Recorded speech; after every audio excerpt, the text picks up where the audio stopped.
So how strong is Knuckles the Echidna from the Sonic series? And Knuckles is probably one of the most predominant characters I've ever seen in the Sonic series. Not only is he directly stated to be as strong as Sonic is fast, but Knuckles is probably one of the only characters in the Sonic series that's physically superior to everybody.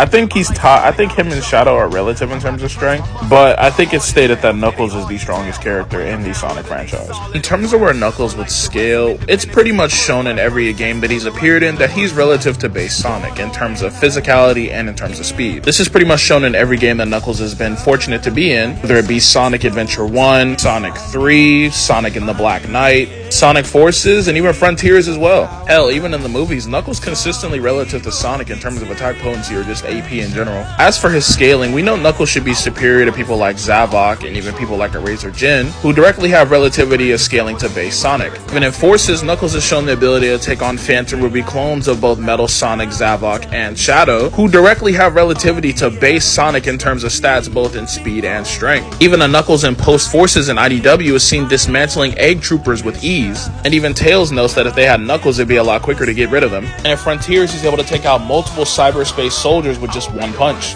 In multiple references and guides, it's referenced that Knuckles is the mountain to Sonic's wind, which would mean that they probably be equally relative in terms of base stats. This is even shown in IDW when Knuckles is able to fight a corrupted version of Shadow and pin him and beat him into the ground. We all know that Shadow stated to be equal or relative to Sonic in terms of stats. In terms of AP, Knuckles would scale in the ranges of complex multiversal or low complex being relative to a base Sonic. If you haven't seen my Sonic scaling videos, I suggest checking those out. As for speed, Knuckles should be in the ranges of MFTL plus to infinite speed, via him being relative to both Sonic and Shadow and base overall. Now, it should be duly mentioned that Knuckles does have a super form, meaning that he'd be unquantifiably stronger than he is in base, but he should be superior to classic Super Sonic and modern Super Sonic that fought Metal Overlord, and should be relative to a Sonic that fought the Time Eater, which would consistently put him in the ranges of low complex to complex multiversal in terms of AP. I do hope though that Knuckles is able to be playable in a main continuity game again. It's been a while since I've been having fun playing with him in games, but we'll just have to wait and see.